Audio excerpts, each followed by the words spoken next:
je svima dobro poznat, Goran Crtač.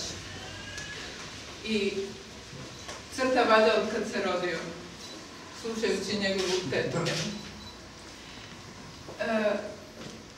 Ali ono što je kod Gorana čudno i što me zbunjuje već 2 dana, mislim da ću, zapravo pokušat ću i vama ta moja razmišljanja prenijeti.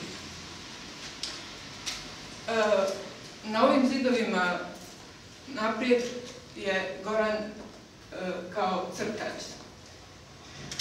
Njegova linija je čudesno britka, čista, poetična, sigurna. I u crtežu on se služi isključivo crtačkim sredstvima, linijom i sjenom koja samo potencira ljepotu linije. I u crtežu je isključivo crtač. I kako je rekao jedan dobar i predivan kritičar, crta crtački, a nije rekao za Gorana, nego za Picasso. Dakle, Goran je crtač koji crta crtački.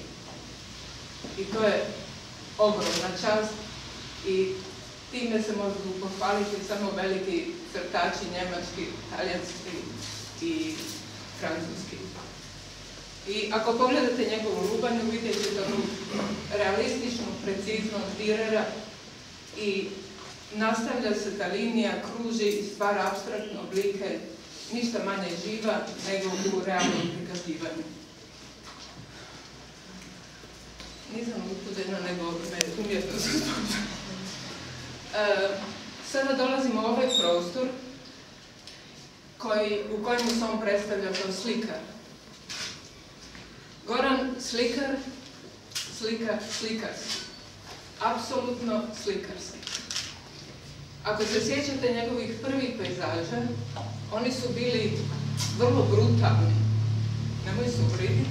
Brutalno zna biti dobra riječ, pogotovo umjetnosti, sve je relativno.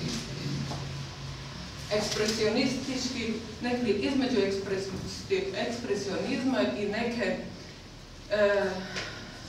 naivne brutalnosti. Međutim, hoću se samo malo da se vide ovi ovdje pejzaži sada, gdje se događa sasvim nešto drugo. On razbija pejzaž, razbija ga i u sebi i na slikama. I ponovno ga grupira u blokove, u kristale, formirajući potpuno nove oblike koje nemamo u realnosti. To su njegovi oblici.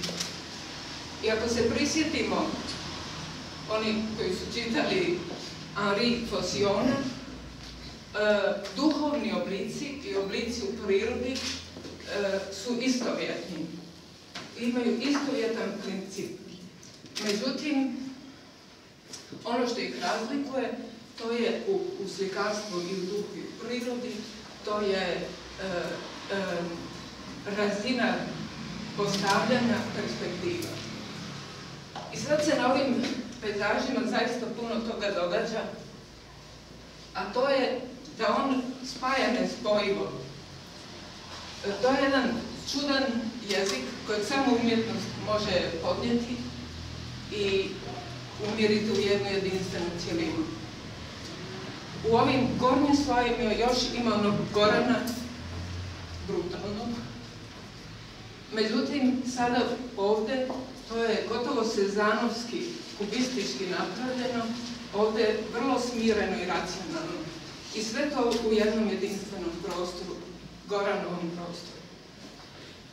I ono što me isto iznenadilo, jer svi znamo Gorana kao portretistu, je to da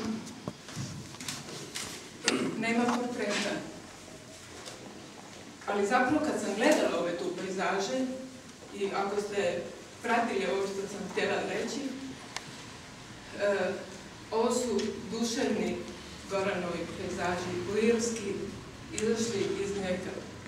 I ja sam ih nekako nazvala pejzažni autoportret.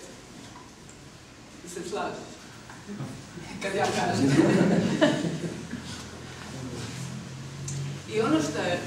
dok sam gledala ovu izložbu, što me je prijatno iznenadilo, to je ozbiljnost. Goran možda ne bi tu riječ vezao za sebe, ali ja je upotrebljavam s punom odgovornošću